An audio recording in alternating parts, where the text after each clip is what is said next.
Histoire d'Iriri la bergeronnette et l'arc-en-ciel. D'Iriri était veuve et vivait seule dans un camp avec ses 4 petites filles. Un jour, Bibi est venue et a établi un camp non loin du sien. D'Iriri avait peur de lui, trop peur pour s'endormir. Toute la nuit, elle surveillait son camp, et si elle entendait un bruit, elle criait à haute voix. Dirseri, Ouia, Ouia, D'Iriri. Parfois, elle appelait presque toute la nuit. Le matin, Bibi venait à son camp et lui demandait quel était le problème qu'elle avait appelé ainsi pendant la nuit. Elle lui dit qu'elle croyait entendre quelqu'un marcher et qu'elle avait peur, car elle était seule avec ses 4 petites filles. Il lui a dit qu'elle ne devait pas avoir peur avec tous ses enfants autour d'elle. Mais nuit après nuit, elle se redressait en criant « Ouia, Ouia, D'Iriri, D'Iriri ». Enfin Bibi a dit « Si tu as si peur, épouse-moi et vise dans mon camp.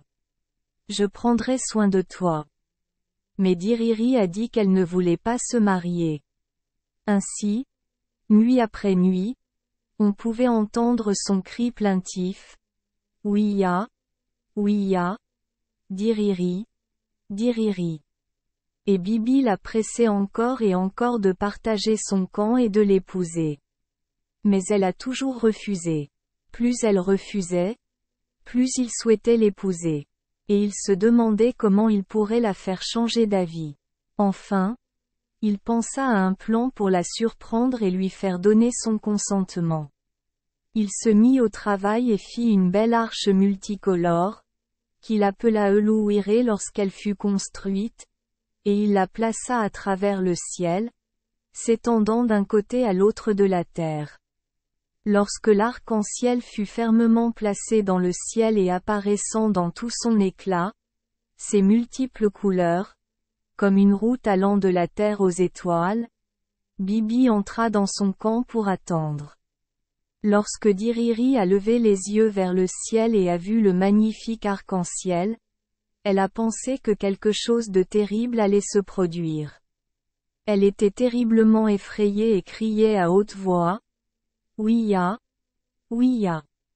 Dans sa peur, elle a rassemblé ses enfants et s'est enfuie avec eux vers le camp de Bibi pour se protéger. Bibi lui a dit fièrement qu'il avait créé l'arc-en-ciel, juste pour montrer à quel point il était fort et à quel point elle serait en sécurité si elle l'épousait.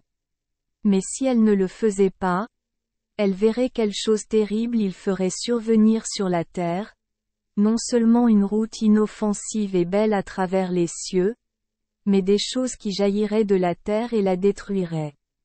Ainsi, en travaillant sur ses sentiments mitigés de peur de ses prouesses et d'admiration pour ses compétences, Bibi a obtenu son désir et D'Iriri l'a épousé. Et quand ils moururent longtemps après, D'Iriri fut transformée en la petite bergeronnette Willy que l'on peut entendre à travers le calme des nuits d'été, criant son gémissement plaintif D'Iriri, Ouia, Ouia, D'Iriri.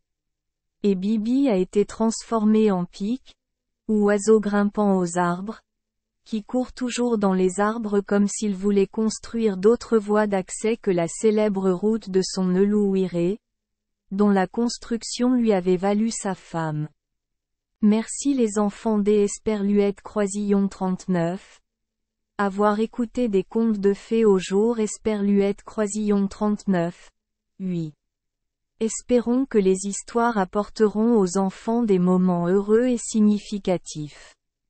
Si vous aimez notre chaîne, veuillez appuyer sur le bouton S Esperluette Croisillon 39.